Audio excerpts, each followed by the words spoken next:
Okay, that was Auslan, which is Australian Sign Language. I actually had a friend in my primary school who was deaf, my first friend ever, when I moved to a new school, and I actually know a bit of sign language. I've forgotten a lot of it, but I do know Auslan, which is Australian, I'm assuming. It's not the one-handed American. So if that looks strange to you, that's probably why. So I wasn't gonna do a video on this for a couple of reasons. One being, I didn't take very many notes when I was watching it because nothing really popped out to me. And two being, I had already told you guys what I'm reviewing next week and I just didn't want to screw it up. But then I decided, number one, you guys have been asking me non-stop about this film, asking me on Twitter, asking me in my comments, being like, have you seen this film? And I feel like every time someone asks me if I've seen a film, I'm like, maybe I should just do a video.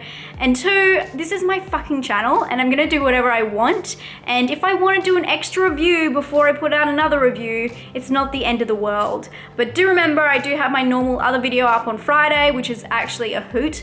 This one is gonna be a collab with someone that you may or may not know, which is really exciting. But I still have my review that I actually talked to you guys on Twitter about what you wanted to see next, and it is Crimson Peak, just so you know. So if you haven't seen this film before, aka you've been living under a rock, this film was released on Netflix, so it's an on-demand film, straight on demand, and you can pretty much see it in any country, I believe, because you can see it in Australia, and we have the least amount of horror movies, I want to say, on Netflix. Netflix, you suck, get your act together.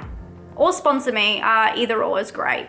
But pretty much this film is known to be a home invasion film with a twist, and the twist is the girl is deaf who is being attacked. And that would make sense if you didn't really understand my opening. That's what I was doing. And I'm gonna warn you now, this is one of those home invasion films that don't really have a rhyme or reason. So for the person breaking in, there is no reason. It's kind of like knock knock, those are bad bitches just getting shit done. And this is kind of the same as that. But the one thing I really dug about this film, and I'm sure you guys feel the same, is that the main character actually used her talents and her weaknesses to be productive against the killer. The film is written really well and the plot is explained really clearly, so it's really easy to follow and there's very minimal characters, simple story, all that good stuff. But the twist comes to play on that aspect where it is a simple story, but something's a little bit different, aka her being deaf. So when things are happening, you can see things happening to her or around her that she can't, she's not aware of because obviously she can't hear, so she can't sense certain things. And I think that was really good at tension building, and it gave it a whole nother dimension. I think that's why people really got sucked into this film. You were like a fly in the wall and you're totally helpless to help her,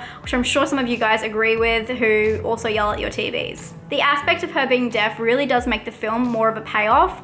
And I also really liked the way it was shot. I really liked the soundtrack. I thought it was action-y soundtrack, but I thought it went well. But they also allowed for those quiet moments, which were really awkward, just because you could see what was happening and she can't. And I think that really plays into mine because obviously she can't hear a lot, so the music everywhere wouldn't make sense. It was really nice production work, and I wouldn't be mad if I went and saw this at the cinemas. I don't think it's a bad film at all.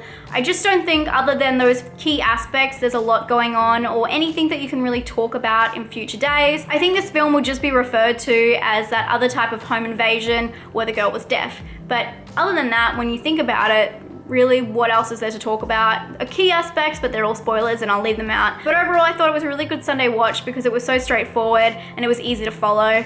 I didn't think the film was bad at all, I just didn't think it was amazing. I'm gonna give this one a 6.5 out of 10, a 2 for scare, and a 6 for originality. I hope you guys enjoyed this film, and now you know I've seen it, I'd love to hear what you guys thought down in the comments below, and I'll talk to you guys soon. Remember to follow me on Twitter, Facebook, all that good stuff. And oh, actually, I might as well say this. I actually kind of experimented with starting some merch. I'll leave that link below and let me know what you think and if I should change anything and if you'd buy from there, I don't know. I hope you guys are having a great day and I'll see you again this week. This is a bonus video, woo, for my Friday usual video. That's Australian time, by the way. I'll see you later, bye.